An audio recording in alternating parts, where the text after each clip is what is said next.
Hi Capricorn, Sun, Moon and Rising, welcome to Ethernal Realms and welcome to your eclipse reading. So we have two eclipses in the month of October. One is on the 14th or the 15th of the month. This is a new moon solar eclipse in the sign of Libra. That's where the South Node is transiting as well. Now Libra falls in your 10th house of career, occupation, legacy and your public status.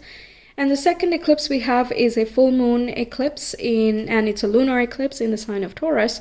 That falls in your 5th house of children, creativity, self-expression, and your dating life. And it's at a trine angle to you. Now, this eclipse is on the 28th or the 29th of the month.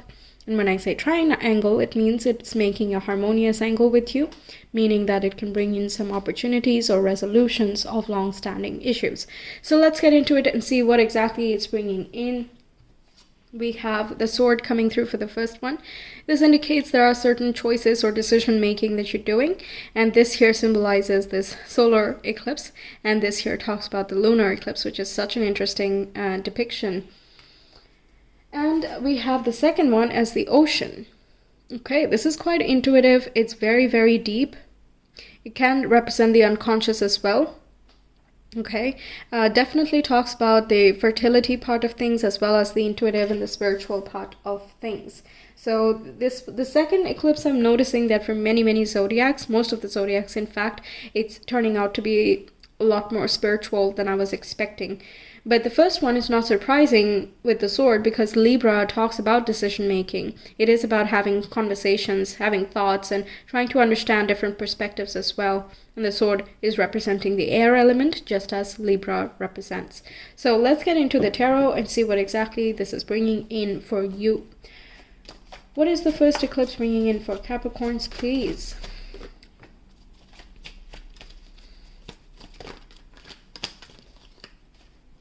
This one, it was coming out. Okay.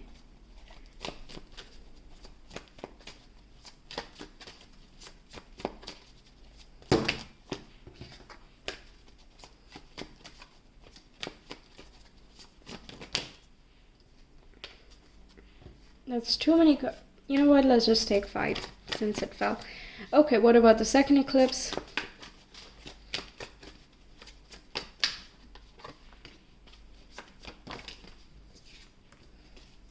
What's that bringing in?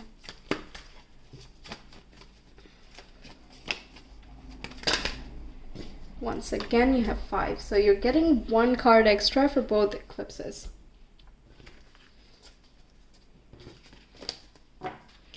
Let's talk about this one first.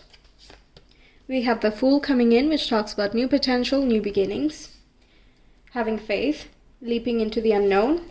There can be a little bit of fear attached to it, but then the fear dissipates when you look at the faith part of things. We have the 8 of Cups, which talks about purging, cleansing, and leaving something behind. And this is generally either psychological attachment or it is emotional attachment. Then we have the 4 of Cups. Nice, I like this whole combination. We have the King of Cups. Okay. And finally, we have the 2 of Cups. Very nice. So lots of cups going on here.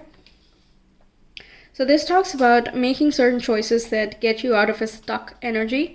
You might be finding something or you're deciding to go into something that is more exciting for you.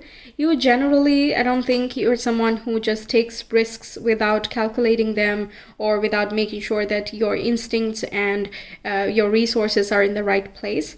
But I'm feeling as though you've been waiting for some time for everything to be perfect. And I don't think that has been doing you any favors because you just keep seeing the same things over and over again. And what you're deciding here in this eclipse is that enough is enough. I'm going to make the move because I know I've been feeling this for quite a long time. I know this is something true to me and I know what I truly want. So I don't have to keep staying here, wishing, wanting, dreaming, hoping, and all of these other things that is not taking me anywhere so far. So you're having the necessary conversations, you're making the necessary contracts or changes and deals and negotiations, whatever the thing is for you when you're embarking upon something new. It can be also that you are stuck in an uninspiring place, and while it has been giving you stability, it has not been bringing you a lot of joy, excitement, and fever for the future. Okay, so there's no like passion, there's no push over there. So with Libra in the 10th house, it's talking about making some drastic changes to either, the way you show up to the world, or how you're contributing to the world as a whole, or your career and your professional life. Some of you can even be shifting away from a stagnant corporate job and moving on to something that you do of yourself. I'm hearing more consultations, counseling, consultations, negotiations, or liaison, something like that is coming in. And this can be in various fields, but essentially it looks as though you like forming connections, or you're good at making connections, good at mediating and resolving conflicts, creating more peace and harmony within situations. So I think that's what you're going for over here. Okay, now you can see in the Four of Cups that she's looking at what's humdrum and just regular, and she's like, yeah, I mean, it's nice, but it's the same thing that I've been seeing for decades now. Meanwhile, there's this one cup over here that's inviting, like, if you would just look on the other side where you have not seen before, and you would see that the magic is right over there. It doesn't mean that you need to make magic out of what you have available at this time. I think you really need to look in a different direction to find it. And you are doing that because the Eight of Cups really shows it directly. It's showing that you're moving towards that shining beacon that is inspiring and exciting here. Okay, really cool. The ocean, let's talk about that. We have Three of Cups, which talks about reconciliation, healing, nostalgia, feel-good vibes. We have the Five of Swords coming in. This can be discord, dissonance, mental, frustrations. Maybe there's too many logistics and many other documentation and other things to be taken care of. This can also be a battle of words or wits and seeing who has the last word, things like that. If you know someone in your vicinity who's like this, perhaps they are coming around here. It can also be someone you've interacted in the past, have lost touch with, but they may make a little bit of a turnaround here. But let's see the full picture and then we'll get a clearer view. We have the Ten of Wands, which talks about having a lot of responsibilities. Okay, then we have the Nine of Swords over here. And we have the Three of Swords. Okay, so this can feel frustrating in the short run. Okay, so if you try to take on a lot of things on yourself, it is not going to work out really well because you can get very anxious at this time. Can I complete everything that I've promised? Can I take on these many roles? And there is a necessity for you to delegate certain tasks here. Okay, certain things that just can't be done by you and you alone. Ask for help from people that you have connected with in the past, or who you can feel as though you can absolutely trust with certain responsibilities. Also, Nine of Swords I've seen generally comes up for me not necessarily when I'm being depressed or something, that's the classical meaning of the Nine of Swords, but that's not all the time that I get this card. Instead, it's when we have lots of communication going on that we don't know how to keep up, or we have so many ideas going on at night, or even in the day while we're doing our everyday activities, that we're not able to focus on any one thing properly. Okay, so I could do this, I could talk to that person, all right, so I have to do this and that and this and that, and then I have these other responsibilities with my kids, with my partner, with whatever, right? So, oh my god, this is too much. Okay, this is that kind of feeling. It doesn't mean that it's all like, doom and gloom and that everything is going to be bad, and no, it's not that drastic. Okay, now the Three of Swords with that Six of Cups I really like because it brings in healing from past trauma, and with the ocean being over there, it talks about certain deep purging going on here. Okay, here you already get a little bit of a starter. But as you start making this journey, there can be certain fears and insecurities that have not been dealt with that come up. Can I do it? Am I capable enough? Am I good enough? Am I worthy enough? Will people like me? Will my business be successful? Can I form a relationship with this person? Whatever the situation is, the recurring fears that you are already experienced with are likely to come up here.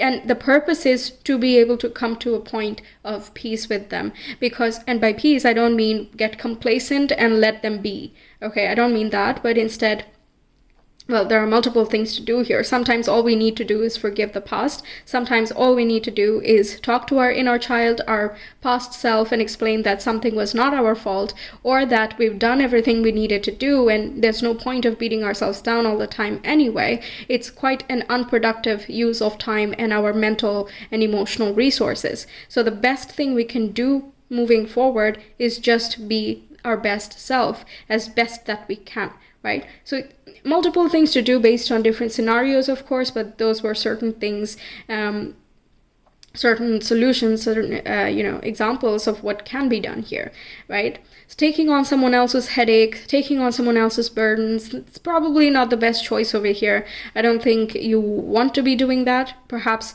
you have certain tensions with your kid. Perhaps you have, let them go for their hostel or their college and they're living by themselves for the first time. You might be feeling this sense of nostalgia. You might be worrying, are they okay? Are they eating well? Are they making nice friends? I hope they don't get into fights, and I hope they do their job well, or their studies well, and things like that. It seems like a concern rather than a horrific situation there. But of course, be cautious and don't take too much on your plate, because yes, this can just tire you out. It can make you feel a little bit jaded and kind of burnt out towards the end. But yeah, as long as you're being mindful of yourself, take care of your mental health, okay? Just don't brush it under the surface. It does not work, especially not during eclipses. It really does not, honestly. And the more you try to resist what's coming in, the further it's going to dig in and try to pull it out. That's the power of the ocean here, okay? Who can resist that, right? Most of the earth is ocean. So if the ocean decides to turn against us, it definitely can. It's just we hope and pray that that's not the case, right? I'm also, I don't know, this might not resonate with everyone, right? But I'm just going to say it since it came up. You might have dreams of oceans and floods, or not floods necessarily, but huge waves, or the ocean, the depth of the oceans. Like you might find yourself or someone underneath the ocean, sitting on the ocean floor. I don't know why, and that can be a symbol as well. You might think that it is something very foreboding.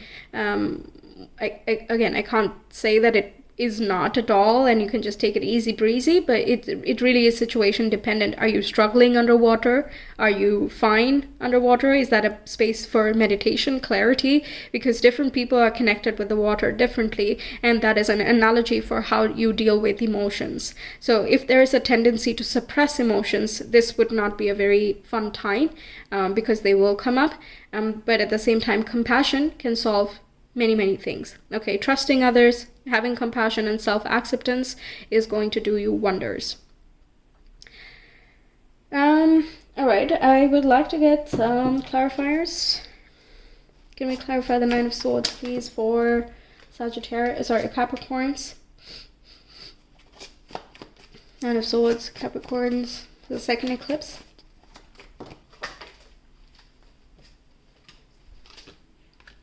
Okay, not knowing the future. It can even, you're an earth sign, so I think you look for that security and stability. So if you're taking a leap into the unknown, this is when I think the fears are catching up. What about the Three of Swords? Let's clarify that. Yeah, the Ace of Swords. Yeah, that looks more like overthinking or having a lot of things to look into before moving ahead. Five of Swords. Yes, Eight of Pentacles. I think there's just a lot to do. Might not know when to do it. Do I have enough time and all of that? It's more about the work and the stress management in this one, honestly. But I feel like with the Six of Cups, you're doing something that you've always wanted to do. It's just the logistics of it that needs to be figured out. Okay, let's clarify the Ten of Wands as well.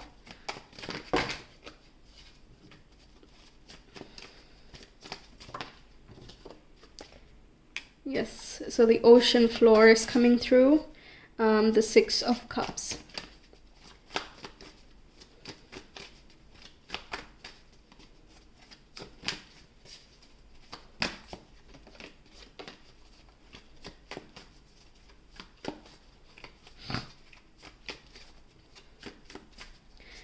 Just ensure that these decisions that you're making in this first eclipse, they are actually aligned with your intuition, okay? As long as that is the case, you'll be fine. I don't think you're going to be impulsive anyway. I don't see any impulsive cards. You're not an impulsive zodiac, so I don't think it's a rush, last-minute decision. But yes, just a warning. Six of Cups, can we clarify that, please?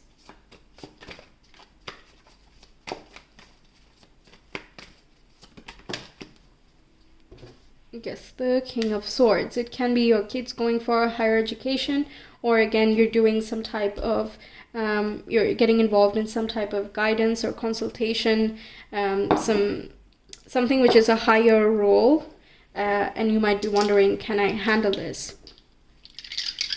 Okay, can we get some more information for the first eclipse, please? We have the Moon and Scorpio in the 4th house. Yeah, there is a deep desire for satisfaction. You are being intuitively guided at this time. There can be a change of residence, or there's this inner calling and inner self that, you know, again, if there is a stifling nature to it, Scorpio just really lashes out. It can take in a lot within itself, but it also can't, I mean, once it reaches the limit, it reaches the limit, right? Regardless of the zodiac or the zodiac's capacity to deal with certain things.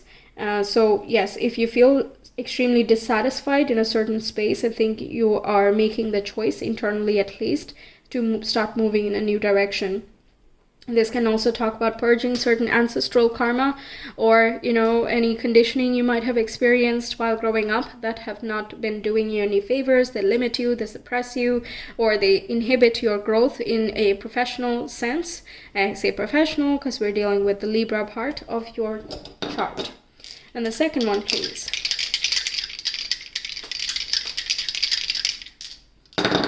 We have Cancer, Neptune, and the 4th house again, so quite intuitive again. Neptune and Cancer both are talking about water elements, and the 4th house talks about wateriness too. If you live by the ocean, and you live, yeah, if you live by the ocean, I'd say maybe watch out for water damages or something, because it's just too literal here, right? But the water and the ocean and all of that's just, you know, if it's already prone like that, maybe you already prepare for such situations. I'm not sure. But it doesn't have to be literal. We can talk about, you know, reaching to your emotional depths, and you are, again, you might be feeling a little bit more sensitive at this time. Give yourself love and acceptance. It's okay. Everybody has their times. Even in regular full moons, sometimes, you know, people are erratic and emotional, and the next day they might be like, well, I don't know why that bothered me so much, right? So give yourself some space over here to deal with certain things. And it's good that things come up to the surface, because, you know, would you rather keep the toxicities inside, right? That's always my question. Would you rather keep it inside, or would you rather purge it and get it out of your system? Because if it stays inside, it just keeps progressively making you and your loved ones and all of these systems that you are connected to energetically sicker and, you know, just less reliable over time. So this is for your sustenance, but if there are certain things that are ignored, they are likely to come up. Now, if it's not ignored and you're generally in a path of dealing with your emotions, you do your best as you can with whatever resources, circumstances that you have, then this can indicate that you're gathering some very valuable insights about who you are and what exactly the nature of your power is. Okay, what inspires you, what drives you, how do you drive others, and you know, how do your words affect someone, you know, how religiously, how diligently do other people follow your advice, because that can as well be sometimes very staggering. Like, you know, you give a piece of advice and then people just follow it to the dot. Okay, they listen to every single word and then they implement it, and that just makes you realize that, well, okay, so if I said something else, would you do that? And what does that mean for, you know, me, you know, what am I then, you know? Maybe I should choose my words more carefully, or maybe I should express myself differently, whatever, right? It shows you a different perspective of you, and sometimes it can be a little bit staggering, and at other times it can be scary, it can be overwhelming, but also deeply inspiring that, okay, I will take this responsibility, I got this, and even though it seems overwhelming, I know I can do it. Because that's essentially what this King of Swords, Six of Cups is talking about, that regardless of whatever challenges you're facing here, it's probable that you know how to do this, you can deal with it, your mind is still sharp, capable, you are intelligent and aware of whatever it is that you're dealing with at this time, and all it just needs is some time, some patience, and I think you as a zodiac are very capable of that. Okay, and there can also be some parental healing as well, connected with your mother figure. Perhaps the ocean and the water connect with the mother figure. So perhaps you're having some deep conversations here, and if they have passed on, then maybe they are visiting you in your dreams or something like that, and that can just remind you of the times that you have spent together, and you're thinking very fondly, deeply, and it can be a sensitive moment, right? So yes, give yourself some space and grace, right? So that's what I have for you, Capricorns. Thank you so much for being here. I hope the reading helps you out. Let me know your thoughts. I will see you some other time. Until then, take care. Bye.